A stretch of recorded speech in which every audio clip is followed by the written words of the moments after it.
அதாவது எனக்கு நான் எப்பேற்பட்டேன் என்பது அழகா தெரிஞ்சிடும்.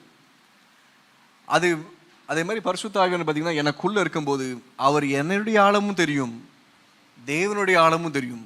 அப்போ நம்ம மனம் திரும்ப வைக்கிறது காரணம் அதுதான். அவர் மனம் திரும்ப வைப்பார். அவர் நம்மளை அவர் அறிவார், அவருக்கு நாலேஜ் உண்டு. அதான் வேதம் சொல்லுது. அதே பார்த்தீங்கன்னா 1 கொரிந்தியர் புத்தகத்தில் 12ஆம் அதிகாரத்தில் 11ஆம் வசனத்தை இவைகள் எல்லாம் அந்த ஒரே ஆவியானவர் நடப்பித்து தமது சித்தத்தின்படி, யார் சித்தத்தின்படி? ஆவியானவர் சித்தத்தின்படி அவனவனுக்கு பகிர்ந்து கொடுக்கிறார். என்ன கொடுக்கிறார் அவரு? ஏன் சித்தம்படி இல்லை. ஆண்டவரே எனக்கு வல்லமை தாங்க ஆண்டவரே. எதுக்கு கேட்கறது தப்பு கிடையாது, உரிமை எல்லாருக்குமே உண்டு. ஆனால் நான் எப்படி யோசிக்க பார்த்தீங்கன்னா, நீங்க வல்லமை எனக்கு தாங்க, நான் போய் என் வேலையை செய்யறேன். இதுதான் நம்மளுடைய நெக்ஸ்ட் ஸ்டெப். தப்பா போகுது. நம்ம அதுக்கு என்ன சொல்லலாம் பார்த்தீங்கன்னா, ஆண்டவரே என்னை நீங்க பயன்படுத்துங்க ஆண்டவரே. என்ன